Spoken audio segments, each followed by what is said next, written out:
நம்ம மாடி தோட்டத்தில் புதுசாக என்ன வளர்ந்துருக்குன்னு பார்க்கலாமா? வெந்தயக்கீரை போட்டிருந்தோம். அது வந்து 3வது நாள்லே நல்லா அந்த முளை கட்டி வந்த மாதிரி நல்லா வந்திருக்கு. 5வது நாள் அழகாக வந்து இந்த முளைப்பாரி கட்டுவாங்க தெரியுமா, அது மாதிரி அழகாக தழைகள் வந்து சூப்பராக இருக்குது. பார்க்கவே சந்தோஷமாக இருக்குது, நல்லா இருக்குது. ஆனால் மல்லி வந்து எந்த ப்ராசஸுமே ஆகலை, பார்க்கல. ஒரு 10 days நம்ம காத்திருந்து பார்க்கலாம். அதுக்கப்புறம் புதினாவும் போன டைம் ஃபெயிலியர் ஆகிடுச்சு. ஆனால் இந்த தடவை வந்து நல்லா அந்த குட்டி குட்டியாக துளிர் வந்திருக்கு. பால் ரோஸ் மட்டும் வந்து நல்லா பூத்துருக்கு. நெக்ஸ்ட்டு வந்து ஆரஞ்சு ரோஸ் வந்து கொஞ்சம் லைட்டாக போன வீடியோவில் லைட்டாக தான் குருத்து இருந்துச்சு. இப்போ கொஞ்சம் இலைகள்லாம் வந்து கொஞ்சம் இன்னும் கொஞ்சமே குருத்து வந்திருக்கு. அதுக்கப்புறம் மஞ்சள் ரோஸ் பார்த்திங்கன்னா நான் 2 மொட்டு தான் இருக்குதுன்னு நினச்சிட்டு இருந்தேன். கடைசியில் பார்த்தா இந்த இடத்துல ஒரு மொட்டு இருக்குது, 3 மொட்டு வச்சுருக்கு. நம்ம வாங்கி வச்சுருக்க செடிகள் வந்து அந்த வளர்ச்சியை பார்க்கும்போது ரொம்ப சந்தோஷமாக இருக்குது. இது வந்து ஃப்ரீயாக கொடுத்த செடி தான். இது சாண்டில் கலர்னு சொன்னாங்க. ஆனால் வந்து இது ரெட் கலர் மாதிரி தான், அந்த மொட்டு லைட்டாக விரிகிறப்ப அதில் ரெட் கலர் மாதிரி தான் இருக்குது. அதுக்கப்புறம் இதுலேயும் வந்து கீழே இருக்க குருத்துகளில் நிறைய இலைகள் நல்லா சூப்பராக குருத்து வந்திருக்கு. பன்னீர் ரோஸ் இந்த போன வீடியோவில் நான் சொல்லியிருந்தேன், சுத்தமாக எதுவுமே ப்ராசஸே இல்லைங்க, வளர்ச்சியே இல்லைன்னு சொன்னேன்.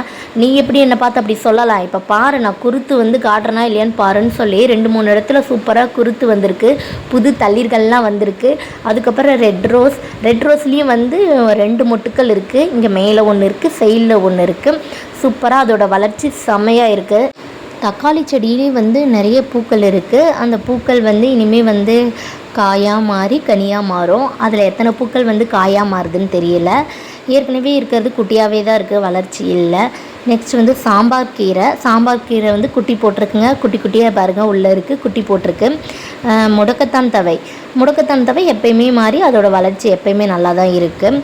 நெக்ஸ்ட்டு மிளகாய் செடியில் பூ வச்சுருந்ததுன்னு போன வீடியோவில் போட்டிருந்தேன். இப்போ வந்து அதில் ரெண்டு தான் வந்து காய் வந்திருக்கு. மிளகாய் அந்த காய் வந்திருக்கு. மற்ற பூக்கள் வரலை, பார்க்கலாம். மஞ்சளும் வந்து எப்பயுமே இருக்கிற மாதிரி தான் இருக்குது க்ரோத்து. மருதாணியுமே எப்பயுமே இருக்கிற மாதிரி அது க்ரோத் ஆகிட்டு தான் இருக்குது. ஆனால் அது எப்போ நல்லா க்ரோத் ஆகி எப்போ அதில் மருதாணி பறித்து வைக்க போகிறோம் அப்படிங்கிற ஒரு ஆவல் இருந்துக்கிட்டே இருக்குது. சங்குப்பூ எப்பயுமே மாதிரி நம்ம கட் பண்ணி விட்டோம், இப்போ பூ பூக்குது. நெக்ஸ்ட்டு காக்கட்டான் பூச்செடி, அது வந்து 2-3 இடத்துல நமக்கு குருத்து அழகாக வந்திருக்கு. அது அப்படியே வச்சுருந்தா வளர்ச்சி இருக்காதுன்னு சொல்லிட்டு அது கொஞ்சம் கயிறு கட்டி விட்டால் நமக்கு கொஞ்சம் அதோட வளர்ச்சி நல்லாயிருக்கும், அதில் சுற்றி விட்டா அப்படின்னு சொல்லி சுற்றி விட்டுருக்கோம். இந்த வீடியோ பிடிச்சிருந்தா லைக் பண்ணுங்கள், ஷேர் பண்ணுங்கள், சப்ஸ்கிரைப் பண்ணலைன்னா சப்ஸ்கிரைப் பண்ணிக்கோங்க. தேங்க்யூ ஃபார் வாட்சிங்.